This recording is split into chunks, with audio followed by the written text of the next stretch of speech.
Là, les gars, quand je vois ce qui se passe ce soir, beaucoup vont retenir seulement la qualification et la victoire. Et c'est vrai que dans le football, c'est la chose principale de gagner et de te qualifier.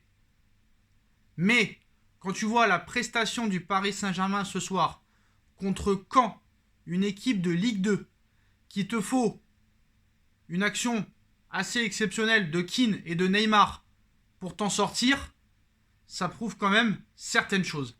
Voilà, certaines choses. Après, Paris a eu des occasions en deuxième mi-temps, mais moi je veux parler de la première mi-temps. Et on va me dire, ouais mais Sacha, tu retiens que le négatif, jamais le positif. Alors oui, le positif, qu'est-ce qu'on peut y voir? Dans le jeu, il n'y a rien. Tuchel, Pochettino, pour l'instant, même combat. Même combat. Pour avoir des occasions, il te faut du Neymar ou il te faut une entrée de Kylian Mbappé, qui aurait pu marquer à la 87e minute de jeu. Mais moi, quand je vois la première mi-temps, que tu te fais quand même marcher dessus par Caen et qu'il te faut 2 parades de Sergio Rico, je suis désolé, quand tu vois la composition d'équipe ce soir, elle est quand même pas catastrophique. Le mec, il faut qu'il te rentre Marquinhos à 2 minutes de la fin, tellement qu'il a peur d'en prendre un et d'aller en prolongation. Parce qu'on le sait, hein. Voilà, il a fait des fautes ce soir. Je suis désolé. C'est bon, Neymar, il t'a sauvé. Il a donné un caviar à Moïse Kean, qui est d'ailleurs, Moïse Kean est au départ du ballon. D'ailleurs, Moïse Kean participe beaucoup au jeu, mais lui aussi manque d'efficacité. Il peut repartir ce soir avec un doublé ou un triplé minimum. Mais quand tu vois que déjà c'est des matchs pièges, dans une pelouse assez pourrie, un match pourri, tu ouvres le score. Donc d'accord, peut-être que c'est dur pour toi, pour ton ego, que tu n'as pas les couilles et l'autorité pour sortir des Mbappé et des Neymar en plein match. Mais tu as un match contre le FC Barcelone la semaine prochaine. Tu sais qu'ils vont vouloir lui casser la jambe. Parce que Neymar, dans le jeu, avec Florenzi, ça a été le meilleur. D'ailleurs, très gros match de Florenzi ce soir. Ça a été l'un des meilleurs parisiens. Rafinha n'a pas joué apparemment parce qu'il y a eu un problème musculaire. Danilo, c'est très limite comme d'habitude, mais il est un petit peu mieux. Mais voilà, tant qu'il ne comprendra pas que Danilo ne peut pas jouer dans un milieu à 2, on n'y arrivera pas. C'était le match idéal, par exemple, pour relancer Gay. Pourquoi t'as pas mis Gay, sachant que Rafinha était indisponible et que Danilo n'est pas fait pour jouer dans un milieu à 2, mais à 3. Ce gars-là, on l'a vu, hein, crier, essayer de donner ses consignes tout le match, personne ne l'écoute. Quand tu vois quand Mbappé il rentre à la 65e pour remplacer Neymar, il essaie de lui parler, personne ne l'écoute. Il parle à Moïse Kean, il parle à Bakker, personne n'écoute. Ce qu'on va retenir aussi, c'est l'entrée en jeu de Xavi Simons, même s'il a touché très peu de ballons, voilà. Le peu de passes qu'il a réussi, bah il les a réussi, au moins c'est déjà pas mal. Mais voilà, moi ce que je comprends pas, c'est que, certes, on a vu dans le match quand même qu'il veut continuer cette stratégie de contre-attaque. Chose qui a été assez difficile ce soir, parce que Caen a mis le bus. Mais ça, tu le sais, que des équipes comme ça vont mettre le bus. C'est à toi de t'adapter. Et je suis désolé, peut-être que les entraînements sont 10 fois meilleurs et beaucoup plus intensifs que ceux de Tourelle, mais à l'arrivée, on ne voit aucune différence. Et il y en a qui vont me dire, ouais mais Sacha, laisse-lui le temps. C'est pas une question de temps, c'est qu'il n'y a pas de signe distinctif, comme je le dis, après chaque match. Normalement, il doit y avoir une certaine révolution, un signe distinctif qui peut te permettre de dire, ah t'as vu quand même là, c'est quand même pas mal. Et je pense que dans les prochains matchs, ça va commencer à voir le jour. Mais là, il n'y a rien. Tuchel, Pochettino, même combat, c'est la triste réalité des choses. Quand tu vois le comportement de Mbappé tout à l'heure, qui commence à se faire des passements de jambes et des gris-gris, alors certes, tu veux vraiment pas te mettre à 100% en vue du match contre le Barça, tu n'as pas envie d'être blessé toi aussi, mais quand même, quand tu vois ce soir Bakker, quand tu vois Kehrer, qui te fait des relances de U13, ce n'est plus possible. Il n'y a pas de jeu. Il n'y a pas de jeu vers l'avant. Il n'y a pas de construction. Il n'y a que Moïse Kean et Florenzi qui ont essayé de courir avec Neymar. Draxler, Pablo Sarabia, je suis désolé, il va falloir en parler.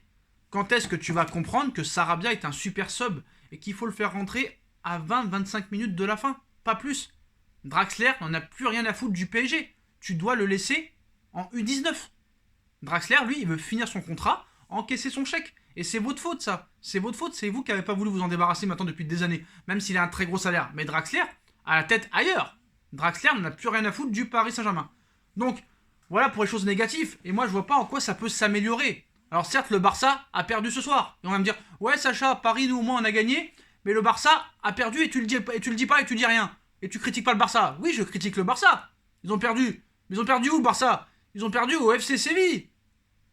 5 Europa League en 10 ans. 4e du championnat espagnol. Nous, on gagne à Caen 1-0, frère. Une équipe de Ligue 2 en ne montrant strictement rien. Au bout de 35 minutes, on s'est fait chier et on savait pas où on en était. C'était un brouillon. C'était un dessin d'un gamin de 2 ans. On savait pas ce que ça signifiait.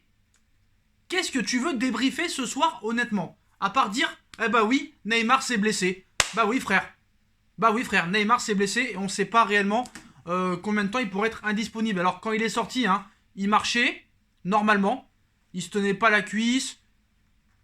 Il boitait pas. C'est quand même une bonne nouvelle, mais voilà, Verratti, Neymar sont indispensables à l'heure actuelle au Paris Saint-Germain avec Marquinhos, Navas, Kipembe. Ces joueurs-là doivent être là contre le Barça. Sinon, on va au-delà de très grandes déconvenues. Kerrer n'y arrive pas. Kerrer ne progresse pas. Bakker, le pauvre, on lui dit de jouer. Il joue, hein, parce que Bernat n'est pas là, il n'est pas prêt de revenir. En espérant que Kurzawa ne se blesse pas, mais voilà. Qu'est-ce que tu veux que je te dise, frère? Il y a rien à en déduire, il n'y a pas vraiment de choses positives. À part que tu vas devoir faire confiance aux joueurs, parce que ton coach n'a aucune influence sur le groupe. Le pauvre, même lui, il en avait ras le cul de crier. Il en avait ras le cul de crier, le gars. Et qu'est-ce que tu fais quand tu cries auprès des joueurs qui ne t'écoutent pas? Il faut les mettre sur le banc, c'est la seule chose. Sauf que le problème, tu peux pas les mettre sur le banc, parce que c'est eux qui te feront gagner.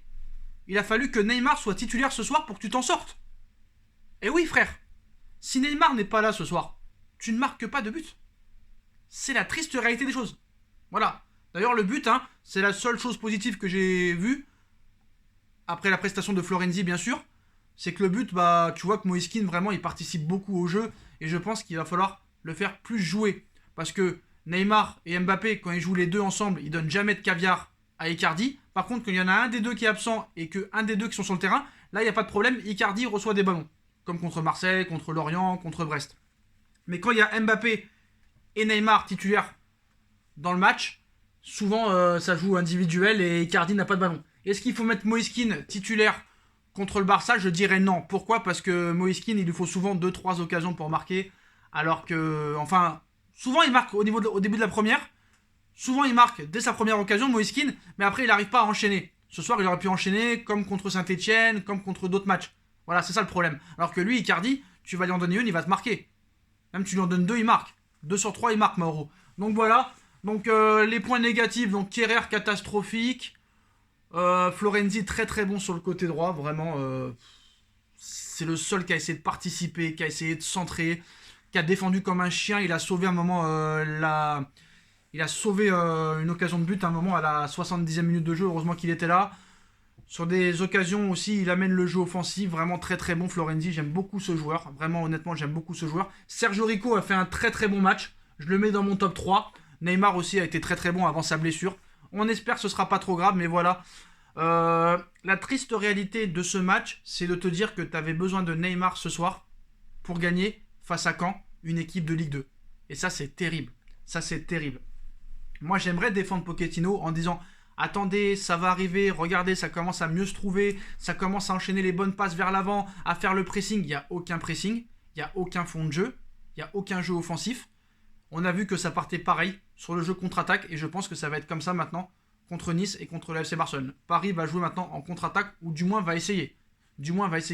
Mais franchement, moi, ce coach ne m'inspire pas confiance. Je vois que ce soir, il n'a pas eu d'autorité, personne ne l'écoute. Il n'y a pas grand-chose. Voilà, il n'y a pas grand chose. Le mec il t'explique hier que Rafinha, bah, il aura sa chance, mais pas tout de suite. Voilà. Mais bon, Paris réussit quand même à se qualifier pour ce match.